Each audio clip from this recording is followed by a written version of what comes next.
Well, good afternoon. Yesterday I outlined a number of leads we were pursuing in relation to the search for the missing Malaysian Airlines flight MH370. Namely, the electronic pulse signals detected by the Chinese ship Haixun 01 and an acoustic noise being pursued by the Australian defence vessel Ocean Shield in her current location. I stated that the Ocean Shield would be delayed from going to the approximate area where the Haixun 01 had detected the signals while she continued her own investigations. Today I can report some very encouraging information which has unfolded over the last 24 hours. The towed pinger locator deployed from the Australian defence vessel Ocean Shield has detected signals consistent with those emitted by aircraft black boxes. Two separate signal detections have occurred within the northern part of the defined search area. The first detection was held for approximately 2 hours and 20 minutes. The ship then lost contact before conducting a turn and attempting to reacquire the signal. The second detection on the return leg was held for approximately 13 minutes. On this occasion, two distinct pinger returns were audible. Significantly, this would be consistent with transmissions from both the flight data recorder and the cockpit voice recorder. Clearly, this is a most promising lead, and probably in the search so far, it's probably the best information that we have had. And again, I would ask all of you to treat this information cautiously and responsibly until such time as we can provide an unequivocal determination. We haven't found the aircraft yet. We need further confirmation. And I really stress this, it's very important. Ocean Shield remains in the immediate area and continues to try and regain contact with the towed pinger locator. To this point, it has not been able to reacquire the signals. There are many steps yet before these detections can be positively verified as being from missing flight MH370. Firstly, we need to fix the position. Then the Ocean Shield can lower the autonomous underwater vehicle Bluefin 21 into the water and attempt to locate wreckage on the sea floor. Another source of evidence such as wreckage would verify this lead. The area in which the signals have been received has a depth of approximately 4,500 metres. This is also the limit of capability of the autonomous underwater vehicle. I need to be honest with you. It could take some days before the information is available to establish whether these detections can be confirmed as being from MH370. In very deep oceanic water, nothing happens fast.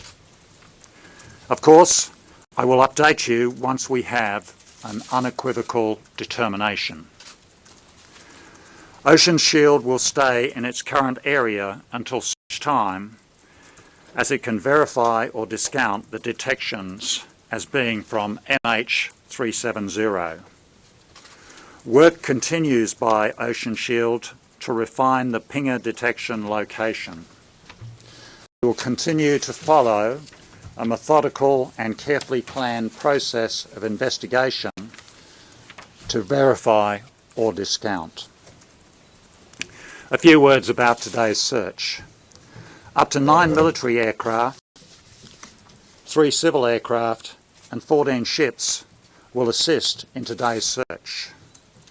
The search area is around 234,000 square kilometres. Good weather is expected throughout the day with showers in the afternoon, although this is not a fixture. Again, I thank all the men and women assisting in the search effort, including military personnel from around the world, volunteers of their time. The efforts of everyone involved are deeply appreciated. At yesterday's media conference, I said I would come back to you on some relevant matters. The Chinese ship Haishun 01 was on the southern extremity of the search area when it first detected a pulse signal. Let me say a few words about the search area, and I'm going to refer to a map which will be available on the net following this conference. Now, you might all recall the analysis by the expert team that I referred to, I think 3 or 4 days ago. This was the analysis of the satellite signals and the aircraft simulation work, and what that revealed was there were a series of arcs which signified where each exchange or handshake occurred between the satellite and the aircraft. The sixth exchange is represented by this line here. A short time after the sixth exchange, there was another exchange with a slightly different signal. This was a matter of, I think, about 8 minutes after the sixth ping, and the expert team consider this as very significant. They think something happened at that stage, and we assess that that's about where the aircraft would have run out of fuel. Now, the search area is the underwater search area, which is reflected here. It's the area where the aircraft might have entered the water, is reflected by these boxes here. Do not worry about the other search areas, because the aircraft have been looking for wreckage on the surface and have been taking account of 30 days of oceanic drift.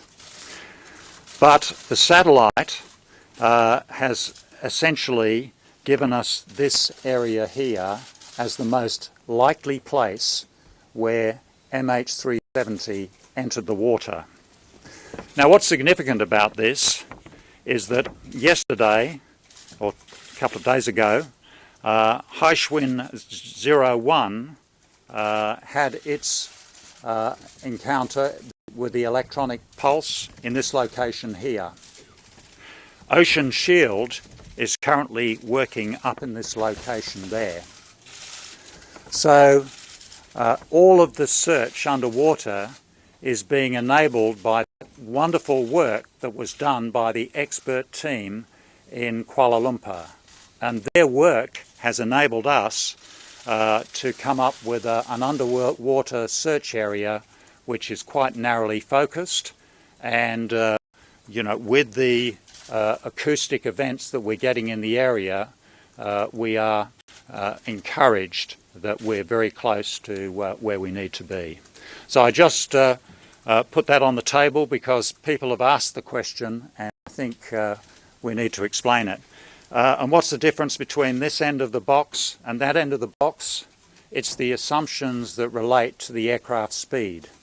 If the aircraft was travelling slower than normal, it would be this area up here where the aircraft might have ended up.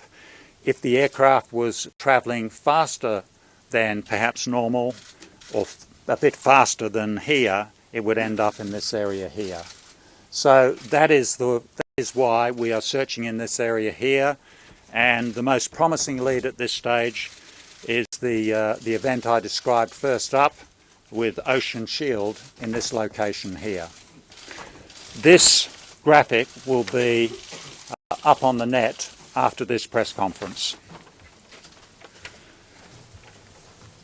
Yesterday I also stated Ocean Shield had a remotely operated vehicle on board. That is not the case. The capability embarked, and which I've already mentioned, is a Bluefin 21 autonomous underwater vehicle with a side-scan sonar capability for the accurate mapping of the seabed. And of course, it can also have a camera attached to it if the need arises. Ocean Shield is capable of carrying and employing a remote-operated vehicle, but does not currently have one embarked. Options for the future employment of a remote-operated vehicle are being collected and considered.